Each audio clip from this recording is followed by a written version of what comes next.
Eto na mga lolo at lola, makinig kayo ha mga senior citizens dahil ang inyo pong 10,000 piso, 10,000 pesos cash gift, maaari nyo pong makuha. 4 lamang ang requirements na kailangan. Ang dali-dali lang po. So ito po ang ating expanded centenarian cash gift mga vlogs na makukuha sa NCSC mula po sa ating gobyerno. Ano-ano nga ba ang 4 na requirements na ito para kayo magkaroon at mapasa inyo ang 10,000 piso na cash gift? Narito, panoorin nyo po ang NCSC na siyang magbibigay sa 4 na bagay na ito. Ano-ano po yung mga kailangan nilang ihandang requirements? Okay po. So, tayo po ay merong downloadable form, no? Kasi dahil because of the digital age, ginawa na po natin siyang available. Ito po ay mada-download yung application form sa ating pong NCSC website.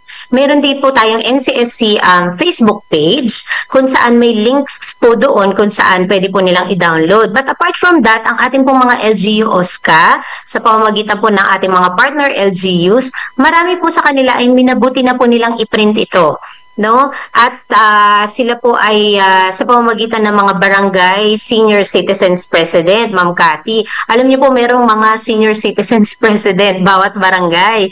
At sila po yung matyaga talaga na nagpe-print tapos binibigay po ito sa kanilang mga miyembro na qualified grantee. So una po, application form. Fill upan lamang po ito, lalagyan po ito ng 2x2 ID picture kasama po ang isa sa mga primary ID na kinoconsider natin.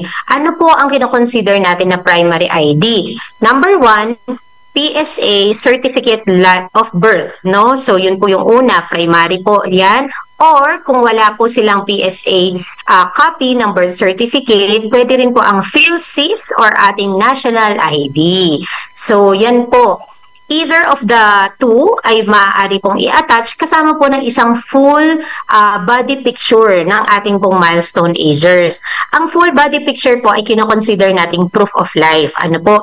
So dahil alam po natin na sa edad po na milestone ay bihira na po yung talagang buhay at pinagpala po no ng mahabang buhay. Kaya yung pong ating requirement na full body picture ay kasama po doon sa requirements. So basically ma'am, 4 lamang po ito, isang application form, 2x2 picture, PSA ID or PSA birth certificate or national ID at whole body picture. Yun lamang po.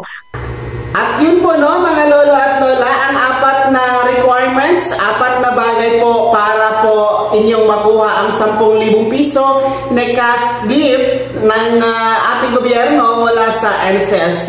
So ito po ang Republic Act 11982 o yung Expanded Centenarian Act Cash Benefit na binibigay po para sa mga merong edad na 80, 85, 90 at 95 years old.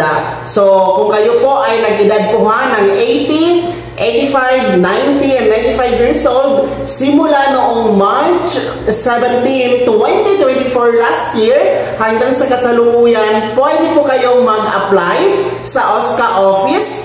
So, recap tayo sa 4 na requirements. Una po ang application form na available po sa OSCA office. Wala po yung bayad mga vlogs, no? Fill upan nyo po ang application na form. Pangalawa po ay ang inyong birth certificate, no? And then, kung wala naman po birth certificate, pangatlo ay ang national ID. And pang-apat po ay ang ating whole body picture. Kasi yung whole body picture, patunay po yan na kayo ay talagang buhay na buhay pa. So, 4 lang po yan mga vlogs, no? Para po kayo magkaroon ng 10,000 piso. So, i-apply nyo po sa OSCA office para po ngayong buwan ng Disyembre. At kung mag-apply kayo ngayong buwan ng Disyembre, ayon sa NCSC, i-expect nyo po ang cash distribution o matanggap ninyo ang 10,000 piso by the month of February to March 2026. Kasi nga po, cut-off na tayo ngayon, no? Dahil nga po magtatapos na ang taon 2025. So, apply na po dito sa 10,000 piso under the expanded Centenarian Act cash benefit. Apat na requirements lamang ang kailangan, mga lolo at lola. Kaya naman mga senior citizens, sino sa inyo dito ang mga nag-80, 85, 90 and 95 years old simula noong March 17, 2024 hanggang sa kasalukuyan, no? At sino sa inyo dito po ang nag-apply na ngayong buwan ng Disyembre, no? I-comment nyo po sa comment section na nasa baba. Yun lamang mga vlogs.